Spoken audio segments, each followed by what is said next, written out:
Good morning. I'm going to be reading a selection from James Baldwin's Nobody Knows My Name, starting on page 28. I love James Baldwin, so let's just get started.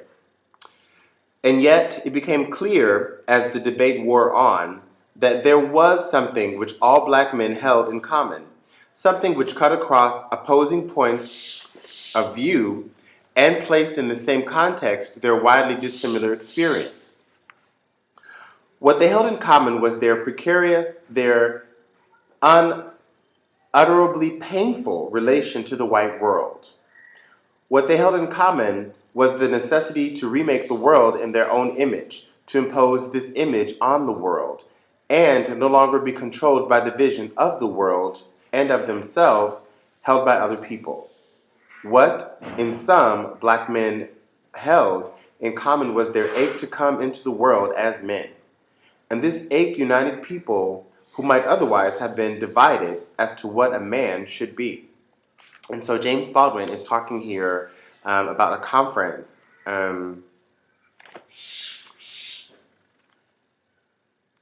Pan-African Conference in Paris. The Conference of Negro African Writers and Artists, Le Congrès des Écrivains et Artistes Noirs, opened on Wednesday, September 19, 1956, in the Sorbonne's Amphitheater Descartes in Paris.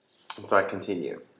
Yet, whether or not this could properly be described as a cultural reality remained another question. Haiti's Jacques Alexis made the rather desperate observation that a cultural survey must have something to survey, but then seemed confounded, as indeed we all were, by the dimensions of the particular cultural survey in progress. It was necessary, for example, before one could relate the culture of Haiti to that of Africa, to know what the Haitian culture was. Within Haiti, there were a great many cultures. Frenchmen, Negroes, and Indians had bequeathed quite dissimilar ways of life. Catholics, Voodooists, and Animists cut across class and color lines. Alexis described as pockets of culture those related and yet quite specific and dissimilar ways of life to be found within the borders of any country in the world, and wished to know by what alchemy these opposing ways of life become a national culture. And he wished to know, too, what relation national culture bore to national independence. Was it possible, really, to speak of a national culture when speaking of nations which were not free? Or people who were not free? Senghor remarked, apropos this question, that one of the great difficulties posed by this problem of cultures within cultures, particularly within the borders of Africa herself, was the difficulty of establishing and maintaining contact with the people if one's language had been formed in Europe.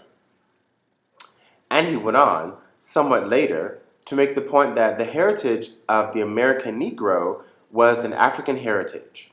He used, as proof of this, a poem of Richard Wright's, which was, he said, involved with African tensions and symbols, even though Wright himself had not been aware of this. So he's saying that Wright, a black man born in the South of America, had written and expressed himself in a very African tenor. This is important because this is the point I will come back to later, even though he had not actually been there.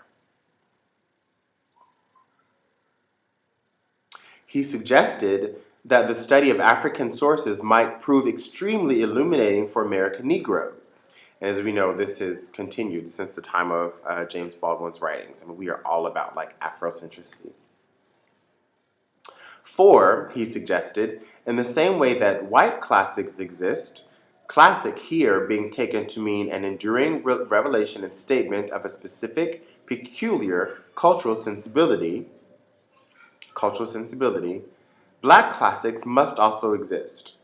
This raised in my mind the question of whether or not white classics did exist. And with this question, I began to see the implications of Senghor's claim. For, if white classics existed, in distinction, that is, to merely French or English classics, These could only be the classics produced by Greek and Rome. If Black Boy, said Singer, Black Boy, the book by Richard Wright, were to be analyzed, Singer, sorry, I said Singer. It would undoubtedly reveal the African heritage to which it owed its existence, in the same way, I supposed, that Dickens' A Tale of Two Cities would, upon analysis, reveal its debt to Achilles. It did not seem very important. And yet, I realized the question had simply never come up in relation to European literature.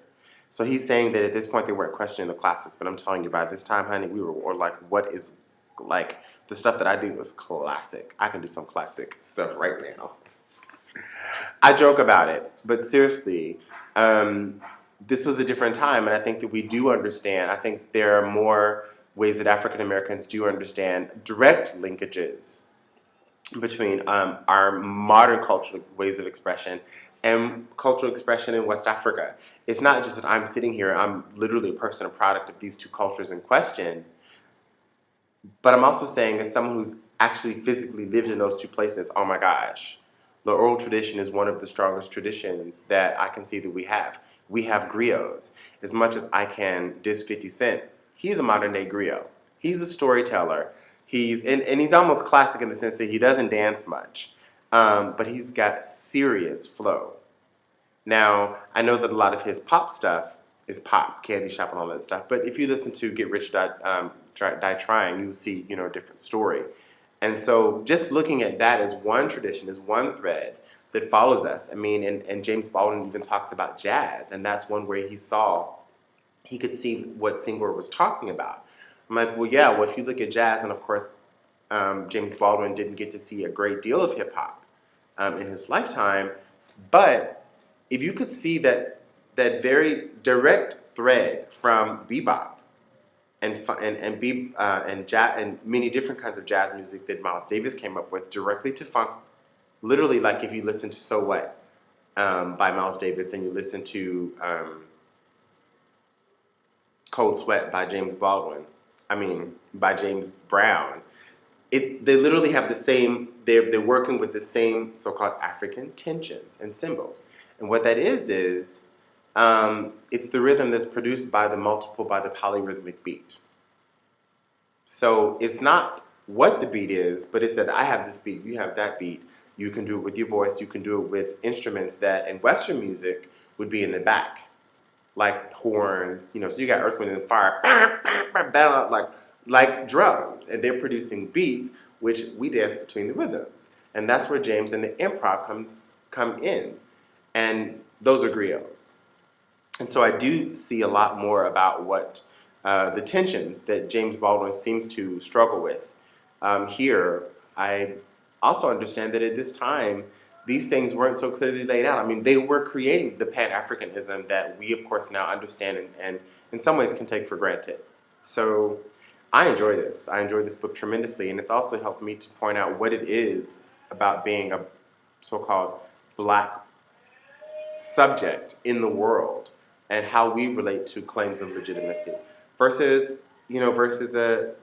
people in the dominant culture. And this also goes for here in India, that you don't relate to the world as in how you're going to claim your legitimacy. The world is yours, and that's that entitlement with which which they can walk into the world, into a situation. You can see it's dramatic here in India. You have an upper caste, wealthy, Punjabi guy who walks into a public space and starts owning it.